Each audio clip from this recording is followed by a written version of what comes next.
Good morning, everyone. Today we will discuss the fourth chapter of your book, International Politics, and that is Alternative Centers of Power.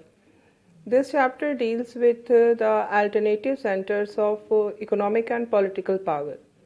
Actually, after the end of Cold War, when the world turns unipolar, at that time there arose the need of alternative center of powers in order to limit the dominance of America. And in this process, there two alternative centers of power arose. The first is European Union, that is in Europe, and the second one is ASEAN, that is in Asia.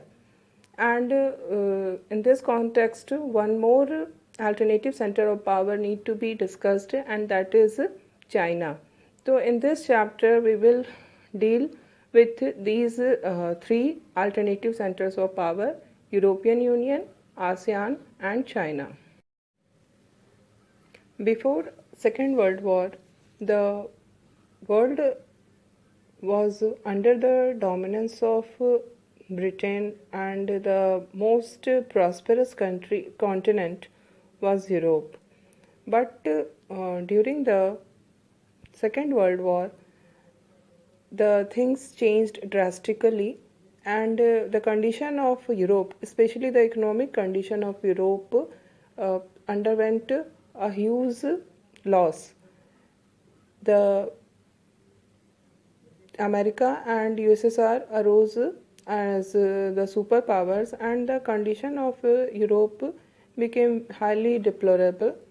And in this context, the new Europe was to be reconstructed after the Second World War. Now, there was a question in front of European countries: what do they want now? Should they continue their rivalry, their animosity in future also, or should they go for a positive construction of Europe, and a positive international politics should be started? The option chosen by Europe was the second one, and the Europe started new norms of international relations and politics. This is the period of Cold War, and during the Cold War, as you all know, there was competition between USA and America and USSR regarding increasing the area of influence. Both the countries wanted to increase the number of countries which were under their influence, and for that, in order to fulfill that purpose, America started giving huge financial support to Europe in order to reconstruct it financially. The plan under which US started giving financial help to Europe was known as Marshall Plan, about which you have studied in the first chapter.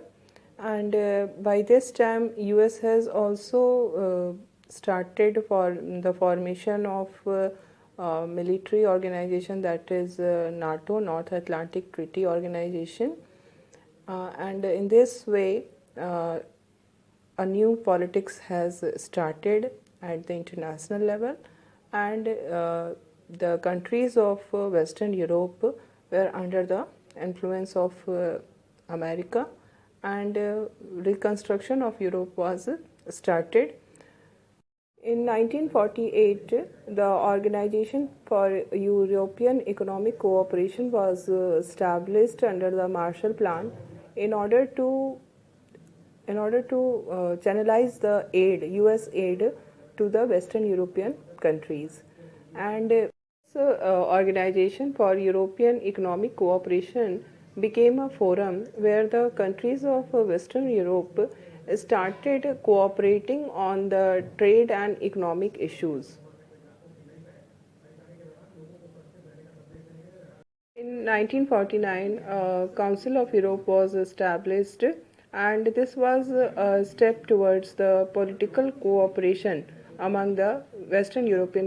After that, various treaties and institutions were set up by Western European countries, which became the foundation steps for the formation of European Union. Now we will discuss the timeline for the European integration.